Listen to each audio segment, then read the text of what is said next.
So welcome everyone to Weekly Insight Listening and Dialogue, WildX Exchange, Weekly Insight Listening and Dialogue across campus.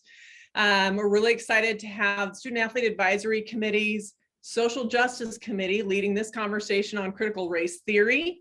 I want to remind everybody that we're recording this so people can check it out later if they missed it, but also that this is a space where we speak freely, but also respectfully, asking questions and listening to each other and making sure that we're giving each other the full attention that we each deserve as we're speaking. So if you do have a question or a concern, you can raise your hand.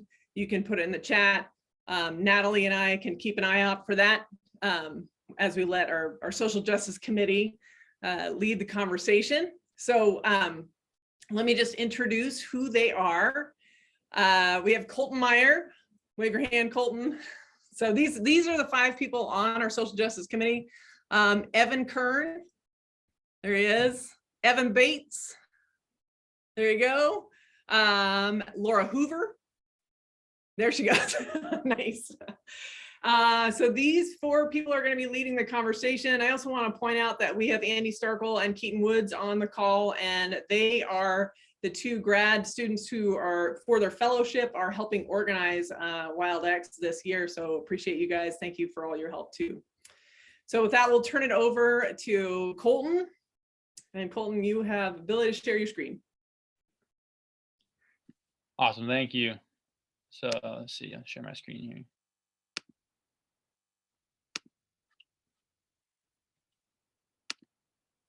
How's that? Can you guys, is it pulling up for you guys, or I guess we're at the end there, but. Yeah, we got it. All right, now we should be at the beginning. Awesome. So yeah, we're just gonna do a talk today on critical race theory. I guess before we start, in no way are any of us experts on it and in the research that we did. We just kind of wanted to get a little bit of framework for it. So for those who maybe don't know about it in this chat can find a little bit about it, but I'm sure there's people in this chat that know more than us about it. So we'd love to hear you guys' insight later when we do a discussion. But before we get to that discussion, we're just going to go through a couple topic points on it and a couple things that we found on it. Kind of like Jane said, here are just some rules that we thought of for the discussion. Just like staying engaged, but then also talking about something about race. It can be uncomfortable, but in order for us to be comfortable with it, we have to first like experience that discomfort. And so just being okay with being in an uncomfortable position maybe, but the more we have those kind of talks, the more comfortable things we'll be able to talk about. And then speaking your truth, and then be able to expect and accept non-closure. This talk can't go on forever, so we may not tie up all loose ends, but just being able to be okay with that. All right, so what is critical race theory? So we just have a few points here, but critical race theory provides a relevant research-based framework. Let's see, I gotta move there we go. Through which education leaders and policymakers can think about the social construct of race and the impact of racism on students of color. So that kind of framework is focusing on education, but race is a social construct and racism is embedded in legal systems and policies. So what's that saying is racism doesn't just exist individually, which I think often many times is what a lot of people think is just acts of racism through a person and what they're doing. But critical race theory focuses on the framework that it can also be a systemic problem or issue, whether that's intentional or unintentional. So an example for this could be that Black Americans are incarcerated at a much higher rate than white Americans. And if you look for an example, in the 1986 war on drugs, that kind of reveals that point there, or I think I have it in my notes here, but where it says white people would end up committing more crimes, but Black people ended up having a higher rate of arrests. So, I mean, those kind of things, you look at those and systemically don't necessarily match up. And then to relate it to a school or K through 12 education, school discipline policies disproportionately impact students of color. So for example, 19% of students in school are African American, but yet 40% of African Americans are shown for like disciplinary action or results, things like that. So you can see the disproportion in things such as that. Let's see. So why are we talking about this today? We decided to talk about this because it's just kind of been something that each four of us have kind of heard on the news and have been listening to. And when we were given the opportunity to take this WildX chat, it was something that all popped into our heads, and we thought maybe it would be good to just have a discussion about. But so recently, why it's been kind of put into a controversy on the news is it's being pushed to use in K through 12 education as a framework for teaching. And then, but some states are banning teaching about racism or being able to use critical race theory in the classroom. So I have a little chart here on the side showing the states that proposed legislative bans on anti-racist teachings and trainings. So you can see all the states with color have some form of banning on either critical race theory or anti-racist teaching. And then it's kind of turned into what started just as an educational issue is turned into a political issue. And I think that's why a lot more times we're seeing it on the news and things. And that's kind of, it's providing the big framework for us to look at it through there. And then I just have a couple other systems in which critical race theory talks about of the systemic racism, which would be the criminal justice system, education system, labor market, housing market, and the healthcare system. All right. So this was something that we came across that we kind of just wanted to talk about. Here we have a civil rights movement depiction. Then on the other side, we have talking about critical race theory. And we've obviously come a long way from the civil rights movement, but are we still, like, it's just kind of a question, but are we still seeing the fights for civil rights and now within a school, K through 12 education? So just something to think about for the discussion maybe later. So now we're gonna kind of point out the two sides of critical race theory and kind of why it's becoming a controversy. So for those for critical race theory, we talk about US institutions and laws were founded on the myth of white supremacy. So this is resulting back to our history, being that the roots belong to slavery, the civil rights movement, and then what is still continuing today, the Black Lives Matter movement. And the whole goal for, or one of the goals for critical race theory would be to empower those voices who have been marginalized or are being marginalized, to give them more power to speak and hear their truths and points. In a school setting, we talked about how the predominant curriculum centers around the white narrative, this especially in history. That's often where we see that the white narrative being mainly taught. And then a fun fact that we found was predominantly white districts receive $23 billion in funding more than districts of color. So you can kind of see maybe that's not like an intentional thing. It could be unintentional, but it's a part of that systemic racism that critical race theory is hoping to fix with. And so here, let's see if it'll take me to, I have a video I would like us to watch if it pulls up. Let's see. If not, that's okay. But all right, there it is. Can you guys all see the video? Thumbs up. All right. Let's see. Mary Lou Carolyn is the executive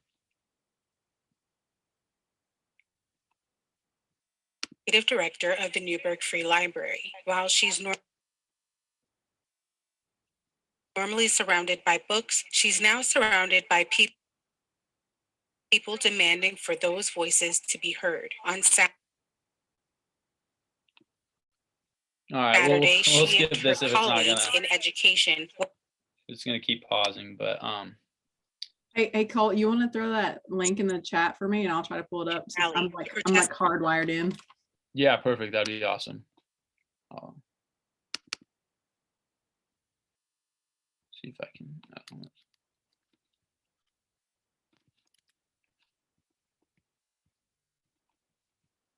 Sorry about that.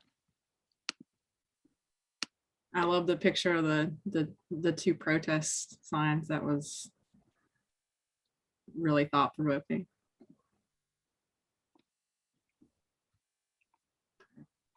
Try that, Natalie. I got it. Thank you. Yeah, perfect. Yeah. Let's see. All right, move back to the present. Yeah. We can look at that video later too, if on your own time if you'd like. But basically, it just is another point of view from a library teacher talking about what critical race theory really means to her in the education and what they're really doing about that. So now we're going to go to opposed. And for opposed, Carolyn is the executive director of the Newburgh Free Library. I think I got it if you want to do it. Sorry, Colt. you got it? Yeah, we can do it. That'd be awesome. Let me see if I can share. I need to stop my screen share.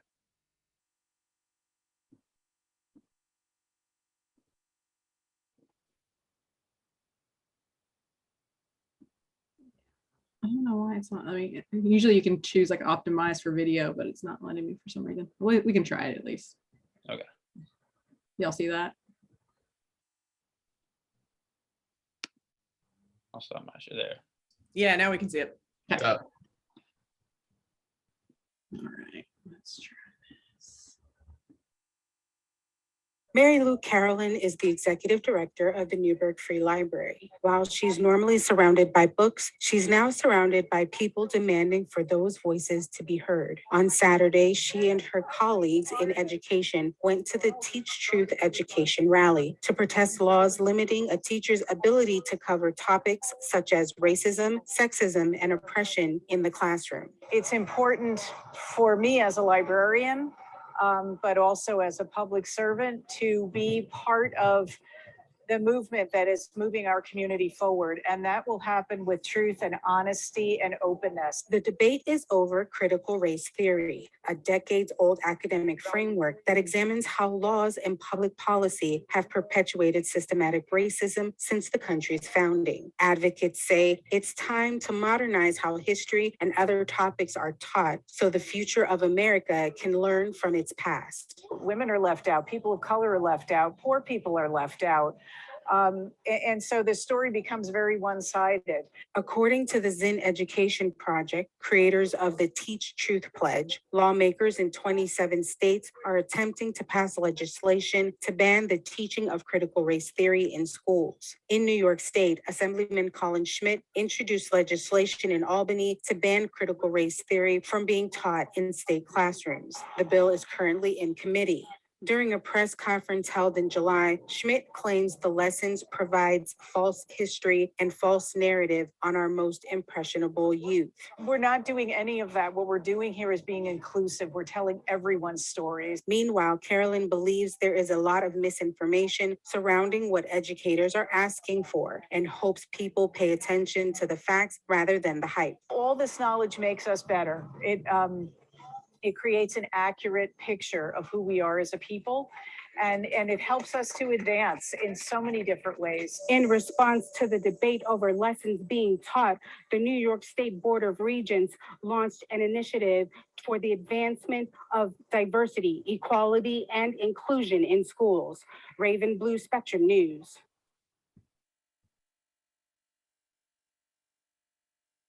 Thank you, Natalie. All right, so we can back to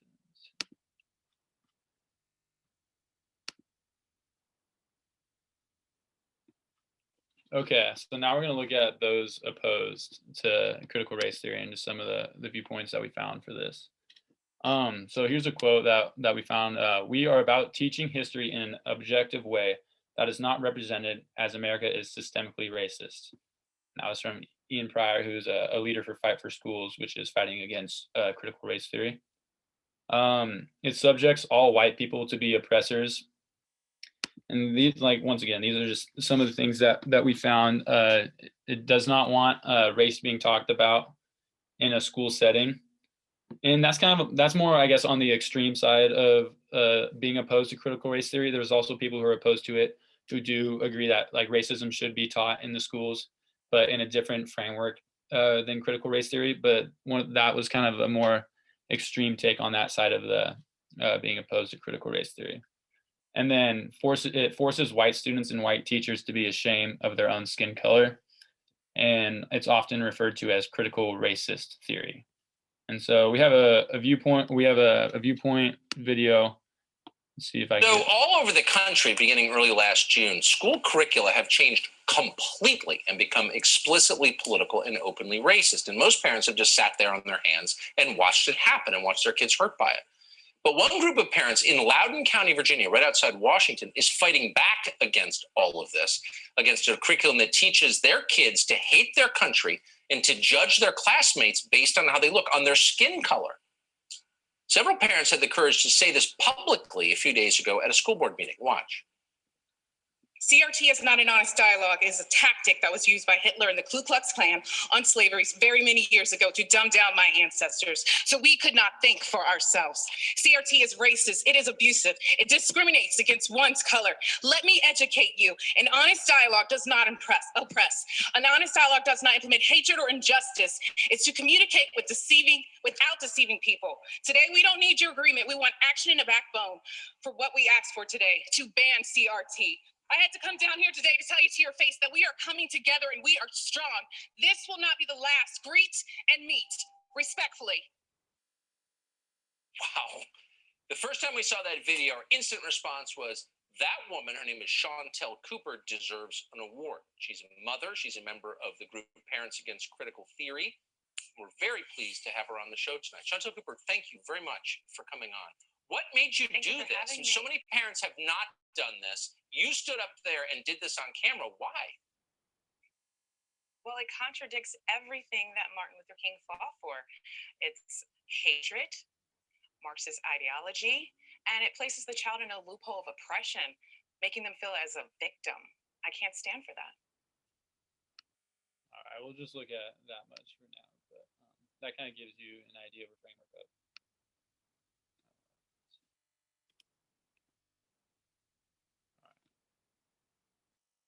So all over the country, The school was replacing. So now we have a discussion. Really, this is open to, like, these are just some framework questions, or if anyone has anything they saw from the presentation or from their own knowledge or experiences about critical race theory. But we just want to kind of open up the floor for anyone to talk about anything about critical race theory and their thoughts or ideas. And then these discussion questions can also lead as a framework if you want to put inputs on these. So with that, I'll open it up to anyone. I'm actually kind of curious about that mom. Like, I want to hear a little bit more from her, partly because I'm curious of what she's getting at, talking about having critical race theory make people feel like victims. And I think that that's probably, I mean, I don't want to put words in her mouth, but understanding, like, if you have been fighting a system for a long time and you're trying to, be measured on your own values, on your own merit. I guess I can see why a mom would want to instinctively protect her kid from feeling like, wait, you come from a history of oppression, if that kid wasn't already sensing that.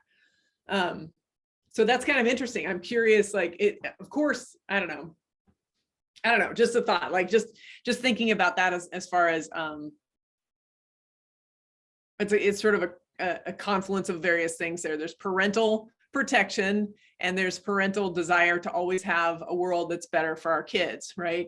And so if our kid is not struggling with this, then do we want them to become aware of it? But at the same time, understanding historically the events that have led us to a place that have, laws on the books that restrict people is important to understand so that we can dismantle them, right? Anyway, that was just, I guess that's more of a commentary.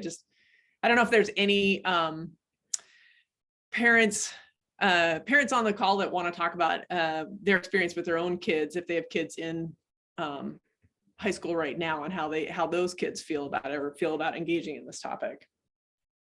I'm just curious.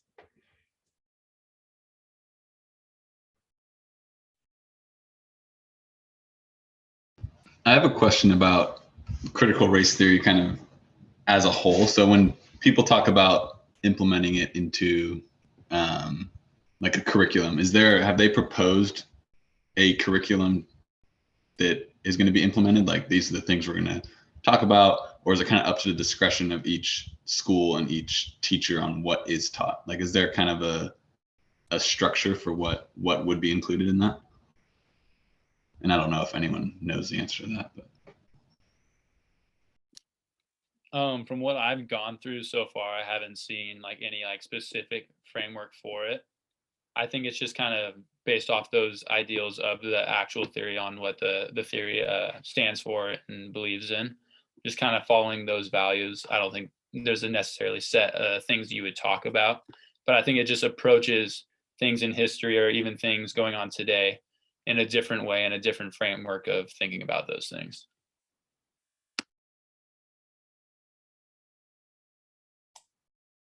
Thanks, Colton. I would add also that school curriculum is fairly directed by state standards. And so it's going to vary from state to state. And then the way in which those standards are addressed is through curriculum, which is adopted by each district. So it could look different even from school to school within that particular district as well. But in Oregon, we have ethnic studies standards as part of our social sciences. It's a House bill actually that's currently in process right now, but I did put a link in the chat if you wanted to take a look at those. I'm not sure if it addresses critical race theory, but it does have some racial justice tools in there. So you could take a look. Thank you.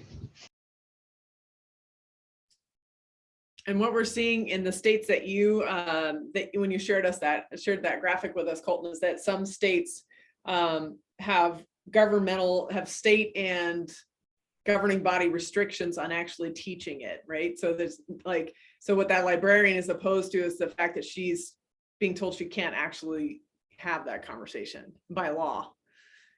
Is that right? Whereas we don't have in Oregon, there isn't a restriction on that. Yeah, no, the chart talks about how like some it's just the schools putting the restriction on it, and then others it's it can be the state. And then yeah, for Oregon, it didn't show that it had any of those restrictions for that chart.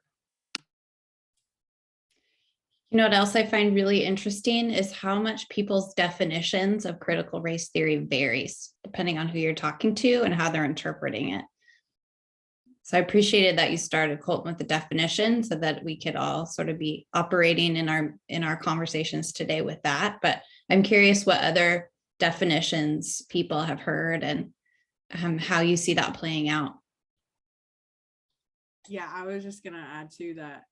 It wasn't something I came across it when I was in my PhD program, and up until then I hadn't heard of that. And so it strikes me as odd that I think it's being used as kind of almost unnecessarily. Like it's not something I think that was going to be taught at elementary schools. It was more that people were attacking the idea of teaching about race and racism and, you know, wanting to really shield that. And I saw a really good kind of Twitter trend going yesterday where people were like, how young is too young to teach about racism? And a lot of people were responding and saying, well, you know, if I got called the N-word when I was 4 years old, then I think it's okay to start talking, you know, educating about racism at 4 years old, you know? And so I think that's interesting too, is I feel like the critical race theory is being used as a bucket for like all these other fears. And it's not necessarily being used kind of appropriately, because it's like, I don't think it was going to be taught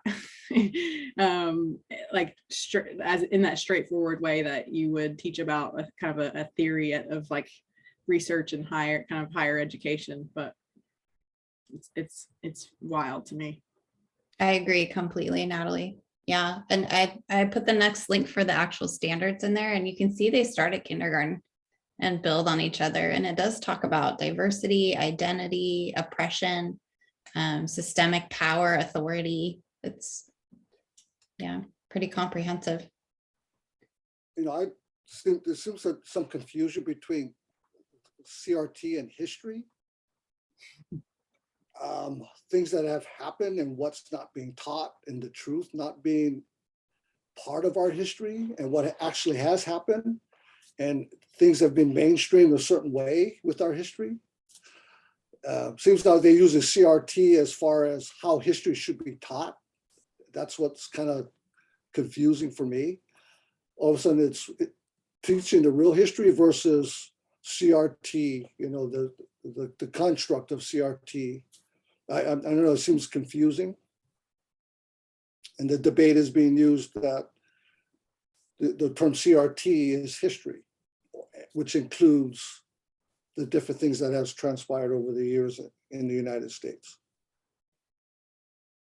Well, I think, and adding to that confusion is the word objective. That's sort of the operative word here, because some of the people who oppose, or some of the opposition towards CRT is that it's not objective, that we have objective history already on the books. And some of that goes back to stuff that we've talked about before, and that, first of all, who defines objective, right? And all of us have lenses that we're looking at the world through. So my understanding of how things work is going to be very different than someone else's, because of how I was brought up and what I learned and what the values were in my household. And so I'm going to have a different lens. So what's really objective, for one, but for two, we know that we've talked about, this is the part we've talked about before in WildX, is that oral history has not been put on the same level of appreciation and value as written history. And we know that certain cultures have always had a habit of having a written history versus an oral history, and others have oral history. So I think part of the objection here is that the age-old objection to oral history, or saying that like someone talking about their personal experience is not objective enough to be considered a valuable opinion to add to a curriculum, because it's just my experience. But really, history is made up of all of our experiences and all of our understanding of that truth, and that we have a lineage of our own experiences, and there's a variety of them. So just because it's in a book doesn't make it more valid than an oral history.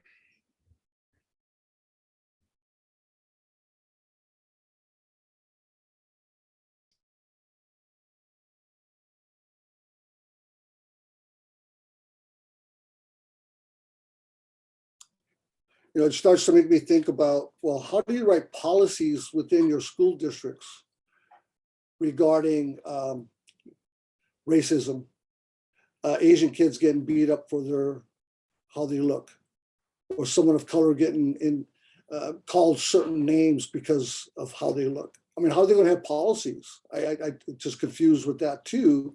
If you don't have these discussions, or things aren't being talked about.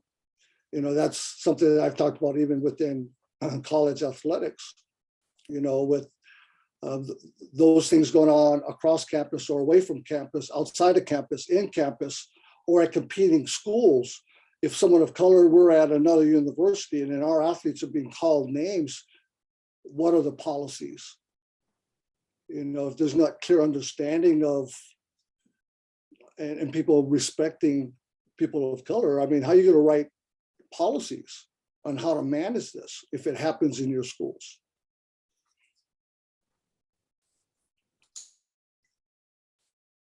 Yeah, I think that was kind of, I think what has bugged me a lot is how it's basically just been politicized, you know, and used as a weapon. It's used as I'm trying to think of the word, it's like a lightning rod, or a term that's being used now. And people don't even know what it means. I saw an interview with it was like kind of one of those like TV interviews where this guy was protesting against it, but they asked him what about it? And he's like, well, I don't really know, but I know I don't like it. It's just like so frustrating, because I think it's a perfect term too, because you have critical, that scares people, race, that terrifies people, and theories are all of us are like, oh God, a theory, no. So it's like a perfect combination of things that just like scare people. And I think it is this weird dynamic too, when you think about the policies that are being implemented, of what gets taught. And I know for me personally, like even at basically all native school, we still learned like the primary kind of Pilgrims in India and some of the stuff that like you see in like some of the textbooks, and then it's taken many years to kind of unlearn like what I was taught about like what it even meant to be like a Native American in the country. And like Jane was saying with oral storytelling, like we don't have records of our side kind of, and so who gets to say what history is? And I'm rambling at this point, but I had a point I was going to make. But I was also curious too what our students think of like their memories of learning about race or racism, and if it, and any, like Jane said, parents too, of like because I can't imagine how hard those conversations are to have with students. And I think that's the big, or children, is like a big hang up is people don't want their kids to feel bad or feel guilty, and I totally get that. And but I think, yeah, it's this fine balance of reality, history. Yeah, I don't know. I can add something onto that, Natalie. I remember, I'm trying to think of like the first time that like in my history classes in middle school and high school when we really like talked about race. And I think it wasn't until my junior year of high school when my US history teacher, he was Native Hawaiian, so he talked, like when we got to that point in history, we talked a lot about kind of like that side from his perspective, because he was born in Hawaii, he came here. So that was really cool to see, because I hadn't really I'm going to be honest, I hadn't really seen like the other side of a lot of the history, especially in United States, until that class, and it kind of definitely changed my perspective. So yeah. Yeah, I think my biggest takeaway since being in high school has been, I feel like over the last like 2 years, there's been numerous events and historical kind of stories that have come up that I just like cannot believe that I didn't learn about in high school. And it's like, how can something this big not be taught, not only in middle school, but not in high school? And I'm interested in, like, when they're creating those curriculums, like what is the basis for including something or not including something, and what is, because I feel like I got told the kind of the same story through like, what was it, world history, US history, like geography, and whatever the 4 levels of history were. And then now I feel like I've spent my 4 years of college like redefining what that history really was, and the important aspects of it. And so I think for me, I think of critical race theory as creating a more like all-encompassing view of historical events. And so that's kind of how I always have viewed it since I've heard the term critical race theory.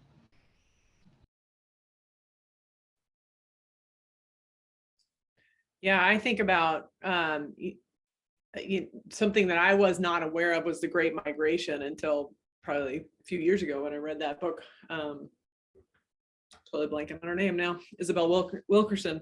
But that 6 million people relocated in this country into various other different cities across the country, and that changed the demographic of those cities and changed the economic stability of those cities as well, and feasibility of those cities. And I think now, on like, I guess a point too encouraging having these dialogues in the classroom is that how much truth is there in what's in a history book if you're leaving out this other stuff that we obviously it's not the complete history, but I think about what I was taught about how cities developed and why and how, and then to find out 30 years later, there was this huge influx of people from the South that hugely affected and changed the makeup of these cities and how much funding those cities had. And so what did I really learn back in school? Like, well, how valuable is that when it left out the largest migration in the history of the United States,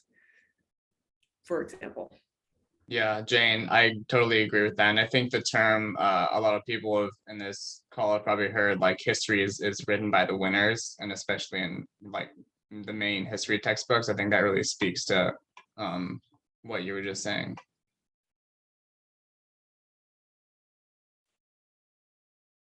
Yeah, it just blows my mind too. Something that we talked a lot about in my grad school program was race and racism. And I think it's like people are so terrified to be called racist. And I think we are all racist to a degree. We have been conditioned socially to be racist. Like, you know, it's just in our society. It's systemic and psychological. It's evolution. We're scared of people who don't look like us. We're fearful of people who don't look like us, and people are so scared to just make that step to say like, yeah, I am racist, but it doesn't make me a bad person. And I'm trying to be anti-racist, and I'm trying to not be racist. And it just is such a loaded term. And it just, that's one thing I think we could just make so much progress if we could get past that step and say, okay, we're all racist to a degree. How do we try to undo that? And that's wild. I appreciate you sharing that story too, Evan. That's really interesting.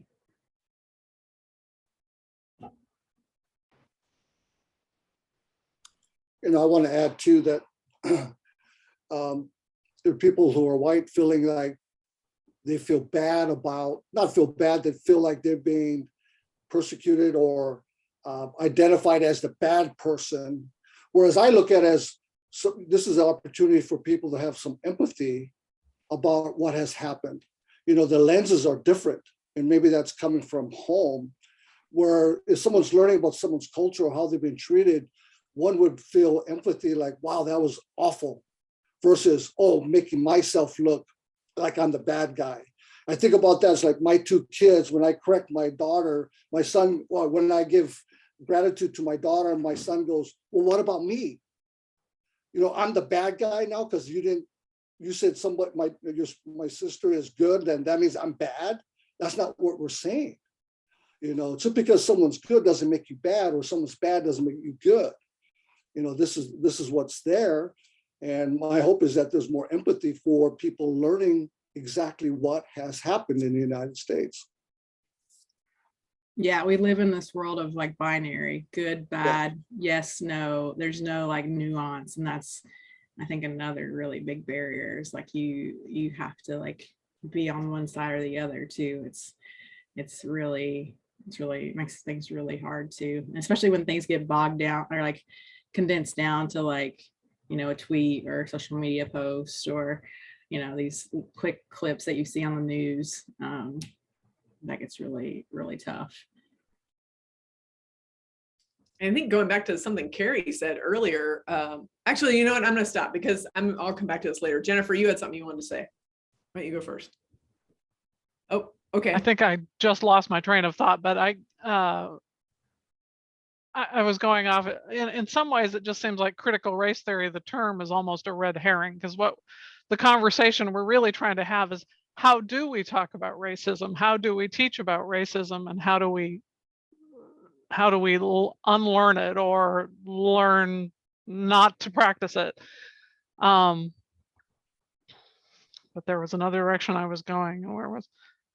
Oh, I think some of it was what Natalie was saying about the lack of nuance and lack of complexity, because I think what I hear, I think when I'm listening to people who are very, very concerned about talking about racism, is that somehow acknowledging the horrible parts of US history completely undermines some of the unique, what some people want to believe is this unique and wonderful part of US history, the Constitution, the Declaration of Independence, those sort of founding, the part we were probably, most of us were taught at some point in history, those sort of founding, whether they're myths or reality. Anyway, they feel like to acknowledge the horrible part of it is somehow totally negates the positives. I think that's what I hear some people struggling with. And maybe if we could accept that there were more gray at all stages, we'd have an easier time. I don't know. Yeah, and I think going to your point, Jennifer, and going back to something Carrie said earlier, is that the curriculum really can vary even between two schools within the same district because of the way that it gets sort of shuttled down, right? So if you think about that, and you think about like we're in a state that doesn't have any of these restricting laws, and another state that maybe does have these, right? And so you think about how different your education, your K through 12 education could be in Yamhill County, Oregon versus some part of Pennsylvania. There's never a binary. There's never just two ways of thinking about this. It's already so different just from school to school to school. And then you think about the other layer of time and how it's changing over time. It just is, it's amazing to me to think about how many just millions of ways there are to think about this, or to have millions of perspectives on this because of the way and the place and the time in which we're taught. And so the fact that we do end up boiling down so many things down to it's this or this is kind of ridiculous. I mean, it's totally ridiculous, but we do it all the time. But just remembering just how diverse even our education is incredible.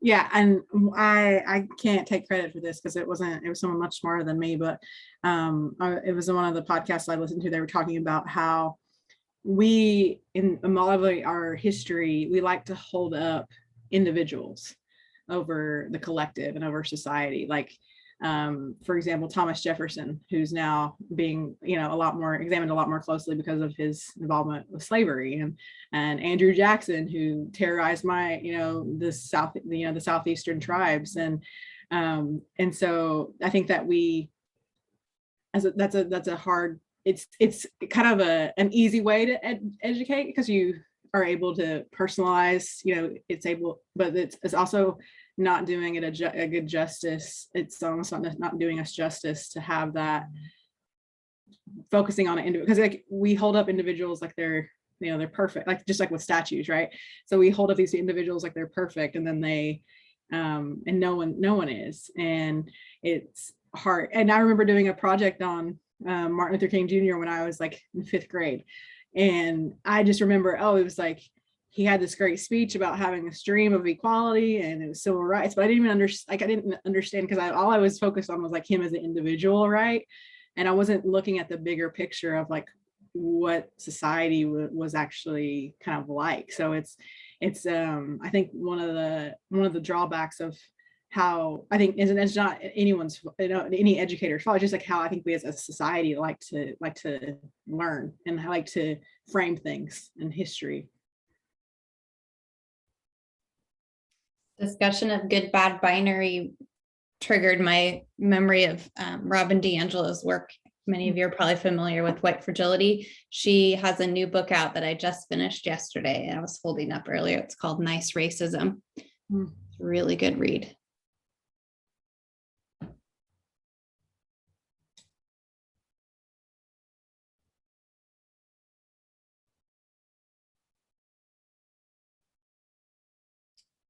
I'm curious to hear from students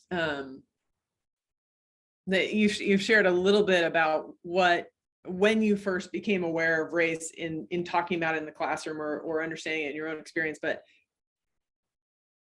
what do you think it would do if you can go back in time? What would it do for your college preparation if you had regularly allotted time to talk about race as a social construct and understanding what you know about race at this point in your life?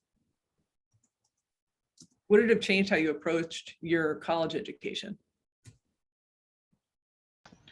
I think not only preparing you for college education, but also the conversations that come with being in college and being around a new group of friends and new people. I think of it as training you to be able to have those important conversations. And like, instead of learning that as you're also learning about all those topics in college, like if you get a base of in high school, your teacher is letting you know that these are conversations that are going to happen and these are conversations that you need to be, you don't have to be comfortable with, but you're becoming more comfortable with discussing race and discussing some of these like worst parts of history, then you get into college and you're able to comfortably have those conversations with your roommates or your professors. Like I think of it when Andy and I did our WildX on toxic masculinity, it was like we couldn't label it toxic masculinity. Like we couldn't have that be the title because people were just going to be like, no, not talking about it. Like that's just, it's one of those like triggered words. And so we tried to like reframe it in a way that people would be open to have that conversation. But really what I've learned with talking with roommates and talking with friends is the only way to get people to have that conversation comfortably is to like consistently talk about it and consistently learn it. And I think so the earlier you can start that, the easier it is for people to talk about it. And that's really what we need is we need people to have those conversations and be open to discussing ideas that they might not agree with or that might not resonate with them the same as it does with other people. But seeing that there are multiple sides to everything. And the earlier that we can start that, I think is always going to be for the better. Good point, King. You know, I taught high school for 10 and a half years, or 11 and a half years. You know, just to talk about the parenting aspect.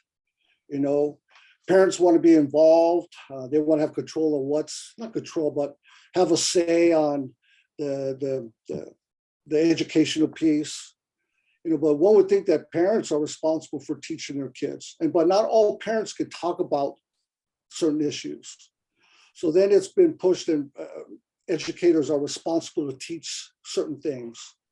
But a lot of parents, you know, when I was teaching, like when we had parent conferences, and in the old days, parents actually came to your school in your classroom, and they did these rotations to all the different classrooms.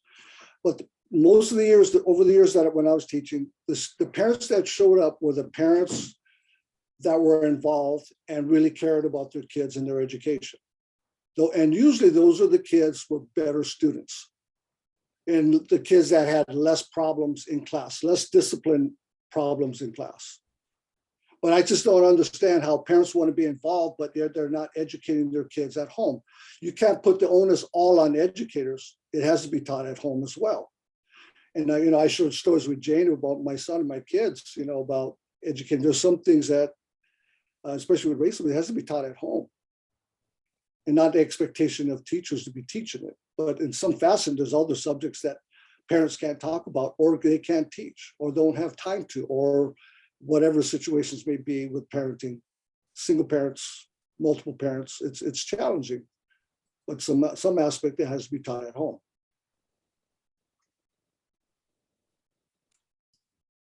Go ahead, Kelsey. Yeah, I think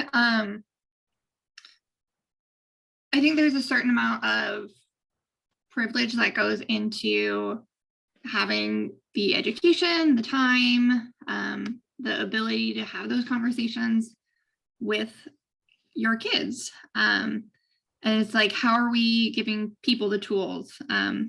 Going back to how are we talking about it through K through 12? How are we giving people the tools to have these conversations? Specifically white people and white parents. How are we equipping them to have conversations about race and racism and white supremacy, white privilege? But also, how are we supporting the parents who are unable to have those conversations for whatever reasons? And then how are we equipping our K through 12 educators to also have those conversations, to be able to teach truth, and just like getting comfortable with being uncomfortable. I think that's just a really good conversation. And going back to about like how I was taught in my K through 12 education, I grew up in a very white, wealthy county in Colorado. And when I went to undergrad, looking back, I just think about how small my world was, how much I grouped with people who looked like me, and how like much better my life would have been if I had expanded my mind and looked into my own white privilege, and how that impacted my experience, and just yeah, I think how much better my life would have been if I had the opportunity to experience a greater diversity of races and ethnicities growing up.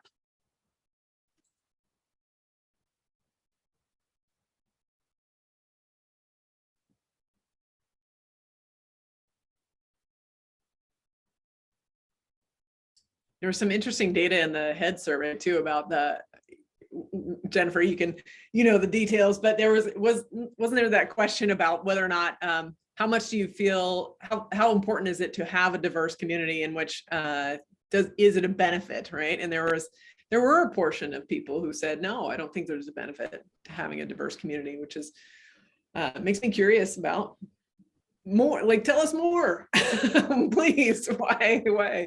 Is that and I have to assume that maybe the percentage is larger than that survey shows, since presumably some of those folks wouldn't respond to a survey on diversity.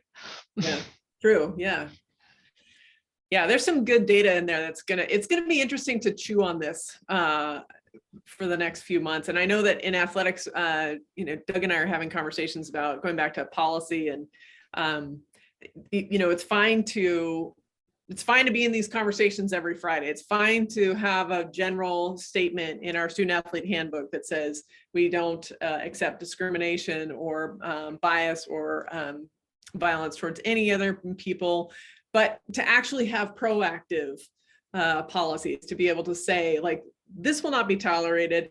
These are the avenues for reconciling these, like, just to be more specific and call it out and put it right out there. And Doug, you were talking about another school that just specifically has social media policy on that. And anyway, for me, I will say, as somebody who's working in athletics, I'm excited about the work we have ahead of us, because I think it's going to make things a lot clearer to just continue to be proactive in saying, this is an important thing for us to discuss, to look at where the prejudice and bias and racism and sexism are holding all of us back. And we're going to put some policy down on paper and practice that doesn't allow this.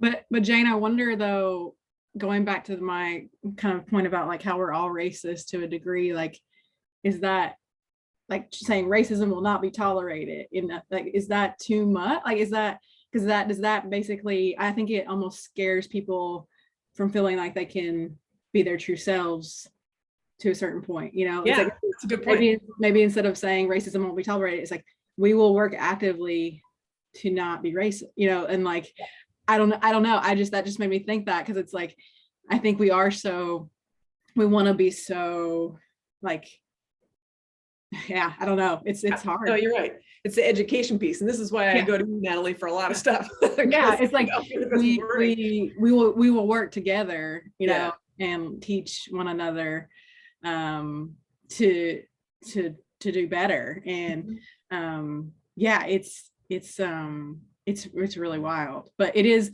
does get to too, it's like elementary education, higher ed, like none of those can be everything to everybody, right? Like, so it's like kind of like, how do we just try to pick and choose our battles, for lack of a better term, of what we want to accomplish and what we should accomplish as a society in these different kind of arenas is really, really interesting to think about. And we work within higher ed, so this is the area that we can shape. But it's not everybody goes through higher ed. That's not a channel that everyone takes. And so, it's still it's a broader conversation for the community too. Yeah, and it's a lifelong process. Like, I even just personally, like, you're not gonna be able to fix anything at one level. It's a lifelong thing, and I think having these conversations constantly, just talking about these things, I think all of my friends, my family, we talk about this stuff all the time. It's yeah, I don't know. Going back to, you guys talked about how some people in the survey responded that they didn't think diversity was better for the campus or something. I was recently reading an article I don't know how many, I'm guessing Natalie's following it, but are following this recent story in Robert Sarver, who's the owner of the Phoenix Suns. And so he's being investigated for all sorts of stuff. But through the article I was reading, they were talking about how one executive remembers talking to him and being like, well, we need to create more diversity. And he's like, why do we need more diversity? That just means more people are going to disagree with me. Like more people are going to have disagreements. And it's like, that's not the point of, like, we don't all need to agree. And I think he misses a lot of points and does a lot of things wrong. But like the goal isn't to agree with people. Like these conversations aren't so we all come to a consensus about something. I think that the conversation is making everyone aware of what's going on. And then from that, people can have their own opinions. But I think that too many people have these conversations and hang out with people that are just going to give them that feedback loop of agreeance and kind of like telling them they're right. And then over time, that just solidifies that that's like the one way to think and the one way to do things. And so that was that stood out to me in that article. No, that stuff, I'll post the link in the chat. I know we're getting right up close on 1 o'clock, but that article, it was actually written by a guy I know who's Native American. So I like love that he is like made it big time ESPN now. But the article, what kind of burned me on that was that so many people were like, well, I haven't seen this behavior. It's like, just because some people have seen it and some people haven't, doesn't mean like it again, it's like one or the other, right? And but yeah, power. When we talk about power dynamics, that's where things just get completely just jumbled too, when power comes into the mix with thinking about race, gender, all those things. And one thing I wanted, Go ahead, a Jonathan. little going back, I was just going to say one thing I think I saw in the survey results talking about the folks who said they didn't think diversity was important. I think what I saw in the comments too was people saying, let's stop talking about groups of people, let's just deal with everybody as individuals, which it's, again, back to your yes, no, it's not quite that simple, is it? I mean, that's my question, but. Yeah, I want to add to that too. I mean, just think about the opportunity for the experiences that we have right now here at Linfield. And you think about your teammates in the sports, the programs you're in, talking to someone who's different than you and hearing their stories. You know, I grew up in Hawaii where I went to high school. White was the minority. You know, it was a mixed race, and white Polynesian, white Asian, they're Asian mixed. I mean, we saw everything and we experienced everything. So all my different friends, when I would spend time with them, I learned about their cultures because it's all different, and their families and their traditions. But I just think about the world being a better place if people had the time to have the experience to get to know people and get to learn and respect what they do. And with culture comes so many rewards, the things you can learn from different people. It's just a way better place and opportunity. We have it here in Linfield. We can do the same thing here on our campus.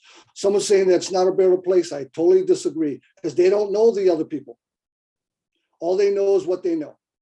Until you start learning more about other people, even here on campus, it's going to be a way better place. And we just need those opportunities. You know, on the football team, you got kids from all over. We have more diversity than we've ever had in the program. Having conversations with the kids from Hawaii or our Black kids or our Black athletes. Talk to them, have conversations about their family and things they do. That's our opportunity. It's right here. Pretty much a mic drop. Thanks, Doug. Yeah, that's great. And I wanted to make sure too, Carrie, do you know about you guys are doing something like a similar discussion of critical race theory in the education department, right? We are. Mm-hmm. Yeah, I want to make sure people know about that. So thank you, Natalie. Are you talking about the Teaching Today event? Yeah. Mm-hmm. Yeah, that's next Tuesday. I'm gonna double check. If you have an Outlook invitation, send it out. That'd be awesome. Okay. Yeah.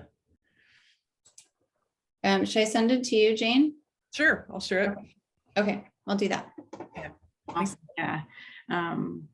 Yeah, this is one of those really good conversations that I think we can have more of. I really appreciate the SAAC group for bringing this up. And I was bragging earlier. I was telling a friend, I was like, they're talking about critical race theory, and they came up with it on their own. Like, we didn't tell them to do it.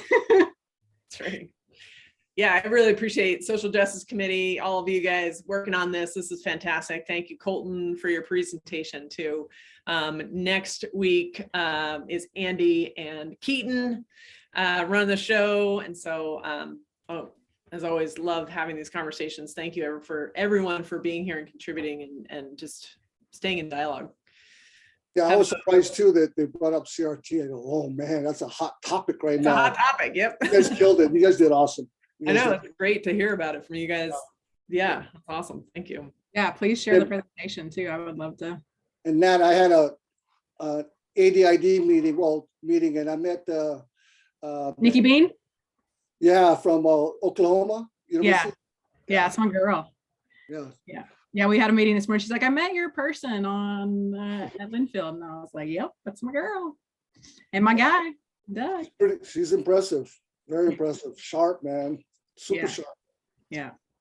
Yeah. We got a good group.